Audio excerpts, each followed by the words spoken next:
Assalamualaikum warahmatullahi wabarakatuh. Selamat pagi dan salam sejahtera. Senang berjumpa kembali dengan kalian pada mata pelajaran Bahasa Indonesia kelas 12 bersama saya Dr. Andes Rianto Danusiswoyo. Anak-anak, materi pelajaran kelas 12 semester ganjil terdiri atas 4 bab, yaitu bab 1 membuat surat lamaran pekerjaan, bab 2 menikmati cerita atau novel sejarah, bab 3 memahami isu terkini lewat editorial, dan bab 4 menikmati novel. Anak-anak, kalian sekarang duduk di kelas 12 dan 11 bulan mendatang kalian akan lulus. Ada beberapa pilihan setelah lulus, yaitu kuliah, bekerja, menikah, atau menganggur. Jika ingin bekerja, kalian bisa bekerja secara mandiri atau bekerja pada orang lain. Jika bekerja pada orang lain atau lembaga lain, maka kalian harus membuat surat lamaran pekerjaan. Nah, apakah surat lamaran pekerjaan itu? Surat lamaran pekerjaan terdiri atas 3 kata, yaitu surat, lamaran, dan pekerjaan. Surat bisa diartikan sebagai alat komunikasi tertulis untuk menyampaikan pesan dari seseorang kepada orang lain. Sedangkan lamaran bersinonim dengan kata permohonan, permintaan, atau pinangan. Sementara itu, pekerjaan bersinonim dengan kata job atau jabatan.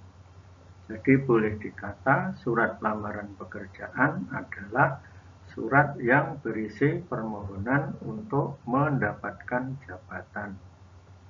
Fungsi utama dari surat lamaran pekerjaan adalah sebagai tanda tertulis atau resmi pengajuan permohonan pekerjaan.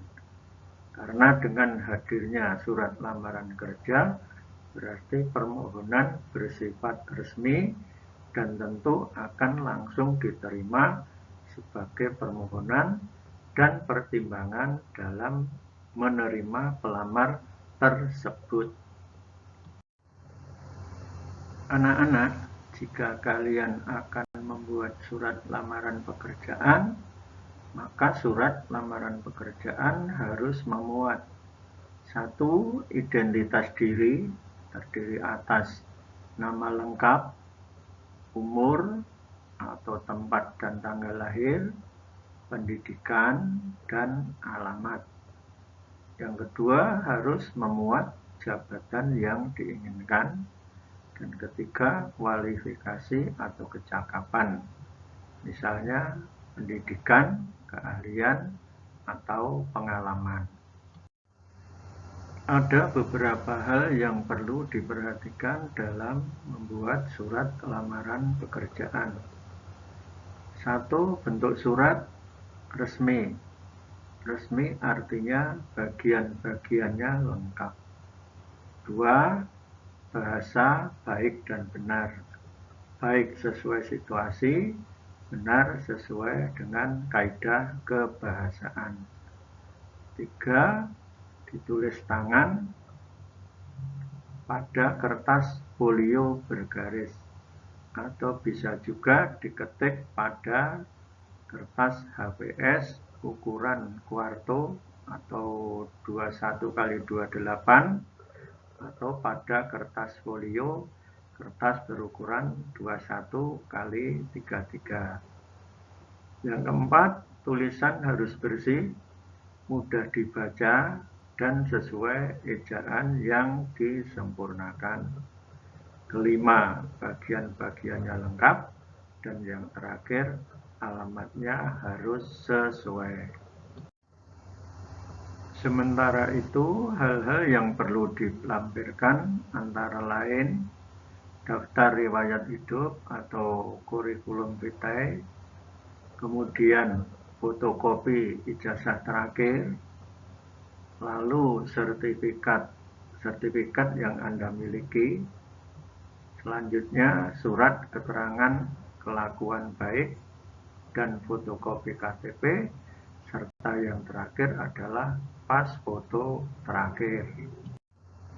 Anak-anak, surat lamaran pekerjaan dapat diajukan berdasarkan 1. Iklan, 2. Pengumuman resmi dari instansi yang membutuhkan tenaga kerja, 3. Permohonan instansi kepada kepala sekolah, dan yang keempat, inisiatif sendiri. Nah, berdasarkan sumber informasi tersebut, maka kalian harus membuat alinea pembuka sesuai sumbernya. Untuk bisa membuat surat dengan baik, maka kalian harus mengetahui bagian-bagian surat. Secara garis besar, surat dibagi menjadi 3 bagian, yaitu 1. Kepala surat, 2. Badan atau isi surat, 3. Penutup surat. Kepala surat terdiri atas kop surat, tempat dan tanggal, nomor, lampiran, hal, alamat yang dituju, dan salam pembuka. Sedangkan badan atau isi surat terdiri atas alinea pembuka, alinea isi, dan alinea penutup. Sementara itu, penutup surat terdiri atas salam penutup, jabatan, nama terang, NIP, tembusan, dan inisial. Karena surat lamaran pekerjaan bersifat setengah resmi, maka kop surat tidak perlu ada. Demikian pula nomor, jabatan, NIP, tembusan, dan inisial. Selanjutnya, silakan tonton video tentang uraian bagian-bagian surat.